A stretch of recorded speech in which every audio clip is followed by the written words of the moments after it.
The stage is set, the cameras are rolling, and millions of eyes are watching. The host smirks, leaning forward as he adjusts his microphone. Tonight, I'm taking on the untouchable. Melania Trump, welcome to the hot seat, he declares with a sharp edge in his voice. The audience gasps, sensing the tension. What no one knows is that the hunter is about to become the hunted. The studio lights shone down brightly as the live broadcast started. The sleek, modern set seemed to have been designed to intimidate any guest. Jonathan Keeler himself was renowned for a razor-sharp wit and ruthless style of interview. Politicians, celebrities, and activists all hounded and many leaving with heads hung low. And now, his target was Melania Trump.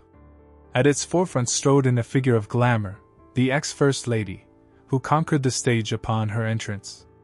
She was drably but smartly attired in white as she walked quietly and confidently on the stage to polite applause and thick anticipation. Everyone knew that Jonathan had planned something. Here he should rise to tear into a figure no greater than a token of privilege and everything else inconsequential. Melania Trump, Jonathan started, dripping with mock gallantry and underlined hostility. Welcome to our panel. She smiled warmly and was grateful for the opportunity and said, "Thank you so much for inviting me." Jonathan wasted no time. "You've been a first lady, a model, and a public figure. But let's cut to the chase. Lots of people wonder, what do you stand for? Are you more than the symbol of your husband's legacy?" The question was out there in the air like a blade sharp, provocative. The audience shifted in their chairs, hushed, some leaning forward in anticipation of a fight. Melania didn't bat an eye. She returned Jonathan's stare with grace. "I've always stood for helping others, especially children," she said. "Through my initiatives, I worked to support the ones in need and created opportunities for the future." Jonathan's smile broadened. "Yes, your Be Best campaign. Critics have called it vague, ineffective, even hypocritical. How do you respond to those that would say that it was little more than a PR stunt?" The jab was precise, calculated to provoke. The audience murmured, sensing the heat rise. Melania's smile remained, but her tone sharpened. Every initiative faces criticism. What matters is the impact it has on real lives. I've visited schools, hospitals, and communities where I've seen the difference it makes. Perhaps you'd like to join me next time and see for yourself? The studio erupted into a smattering of applause and laughter. For a moment, Jonathan looked taken aback, but he regained his composure swiftly. "Very diplomatic of you," he said, leaning forward. "But let's cut to the chase. Your accent, your heritage, there are those who've often thought you aren't quite America. What can you say to those who think you're more foreign figure than national treasure?" The words hit her like a blow, spoken to unsettle her. The tension in the room was palpable. Melania tilted her head slightly, and the smile gave way to a reflective look. "America is a country of immigrants," she said with force. "My story is one of hard work and dedication. It reflects the opportunities this country offers to anyone willing to pursue them. If some see that as a weakness, perhaps they need to rethink what America truly stands for." The audience erupted in applause this time, even louder. Jonathan's jaw tightened. He was not used to losing control of the narrative this early in an interview. But he wasn't through. "Not yet. Interesting perspective," he said, his voice cold. "But let's talk about your philanthropy. Some have called your charitable efforts superficial, designed more for photo ops than real change. What do you say to those who accuse you of doing it for the cameras?" Melania's eyes did not leave his, unblinking. "I'd say they'd never met the children I've helped, the families who've written to thank me, or the communities that have benefited. I don't do this for the cameras, Jonathan. I do it because I care." Her words cut with precision, and for the first time, Jonathan seemed to be at a loss for words. The audience could feel the power dynamic shift. The hunter was starting to look like prey. And the night was far from over. The gloves are off, the charm is gone. Jonathan Keeler leans forward, his eyes narrowing like a predator about to strike. "Enough of the rehearsed answers, Melania," he snaps. "Let's get to the meat of things. Do you have any idea what kind of power you've had, Or has it all been a silent ride on your husband's coattails? The audience gasps. Melania doesn't bat an eyelid. Her poised smile doesn't waver, but the tension in the room can shatter glass. Something was different in Jonathan's demeanor. The playful smirk was gone, and in its place, a cutting edge of impatience. He could feel the controls slipping, and he wasn't about to let that go without a fight. The studio lights seemed to burn hotter as he forged ahead. You've spoken about charity, about helping children, but let's be frank, Jonathan started, his voice rising ever so slightly. Your critics would say that while you were First Lady, you kept quiet on many of the pivotal issues of our times. Immigration policies, racial tensions, where was your voice then? The audience was silent, and it seemed as though even the crew behind the cameras froze to await her response. Jonathan leaned back, crossing his arms smugly, as if to dare her to defend herself. Melania didn't let her calm demeanor waver. She took a moment, letting the silence hang before speaking. I believe in action over words, Jonathan, she said softly but firmly. While others talked, I was working to make a difference where I could. I may not shout about it, but that doesn't mean I wasn't involved. You may not have seen it, but the people I've helped have. The applause was slow, but it built in volume until it filled the studio. Jonathan's face hardened as he realized his attempt to paint her as indifferent had blown up in his face. But he wasn't done. Fine, let's talk about something we've all seen, he said, cutting through the applause. Your public appearances were often criticized as being more about fashion than substance.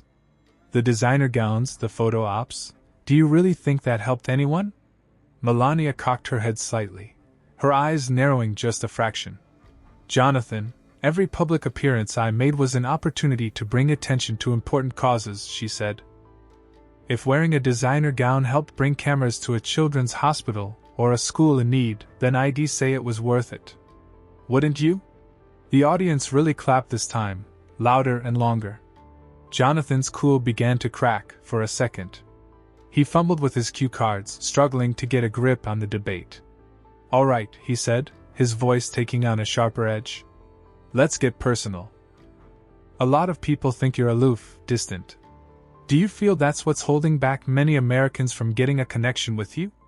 The smile on Melania's lips was back this time, with a streak of steel in it. I believe action speaks louder than words, she says.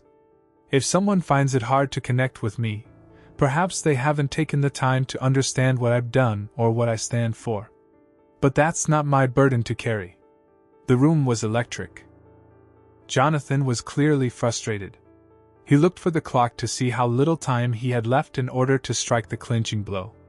Well, let's see if you can carry this, he said, his voice low and cutting. Your critics have also said that your Be Best campaign was hypocritical, given the administration you were part of. How do you reconcile promoting kindness and anti-bullying when your own husband was often accused of the opposite? The audience heard the collective gasp. Jonathan sat back, arms crossed, with a triumphant glint in his eye to think that he had her cornered. But Melania did not bat an eyelid. She leaned forward slightly, her voice clear and steady. Be Best was about helping children and families, she said. It was never about politics. Kindness and respect are values everyone should uphold, regardless of their role. I focused on what I could change and what I could give. If others choose to focus on negativity, that reflects more on them than on me. The studio erupted into applause again, this time with whistles and cheers. Jonathan's smug expression melted to something closer to desperation. He had underestimated her. The dynamic in the room had flipped completely, and the audience knew it. The night was far from over, but Jonathan's grasp of the narrative was slipping away faster than he could regain it. Melania Trump wasn't just holding her own, she was winning.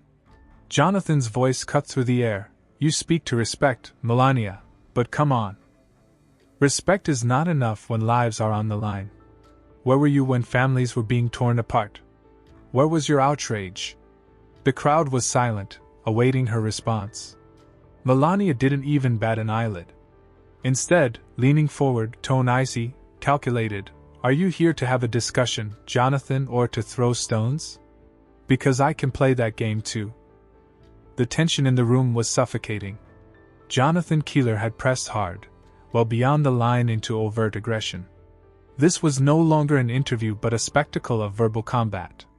The audience, which had started off unsure of whose side to take, was watching in stunned silence as Melania Trump took control of the narrative. "Let's get specific," Jonathan snapped, flipping through his cue cards. "Your platform was kindness, but during your husband's presidency, policies like family separations at the border shocked the world. Did you ever feel like your message was nothing more than a hollow slogan?" The room fell silent, the question hitting like a sledgehammer. Jonathan's eyes gleamed with triumph. He knew he had landed the knockout punch. But Melania's face showed no emotion, her hands folded neatly in her lap. "Jonathan," she started, her voice cold and calculated, "you certainly are very passionate about these issues. I hope you have used that passion to take meaningful action, rather than to simply ask provocative questions on television." The audience erupted in applause, a few cheers cutting through the noise. Jonathan's smile faltered, his confidence wavering for the first time. But he regrouped in a heartbeat, leaning forward to press his advantage. "Deflecting doesn't change the facts," he shot back. "I'm here to hold you accountable.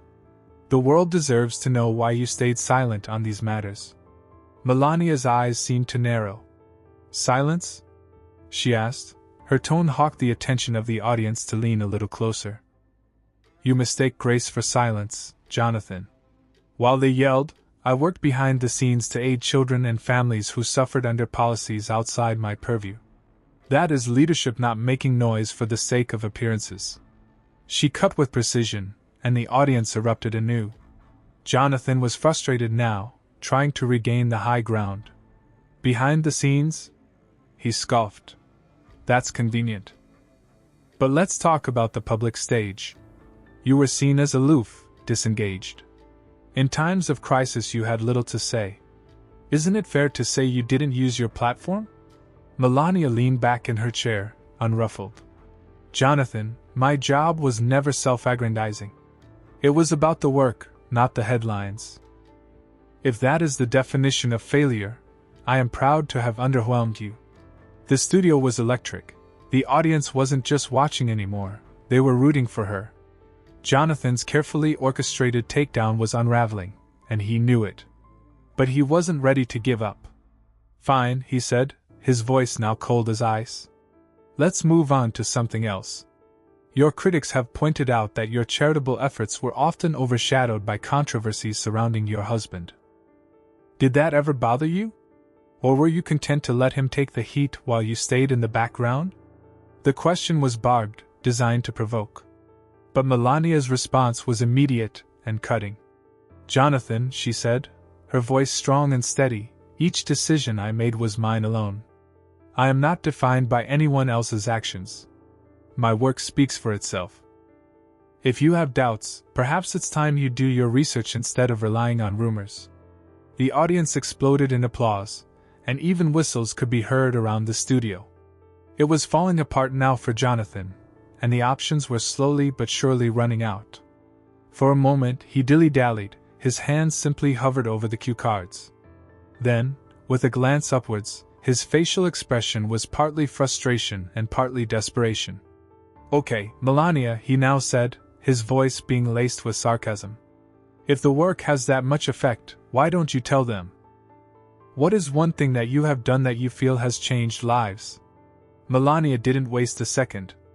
"I'll share one," she said, her voice rising, commanding the room.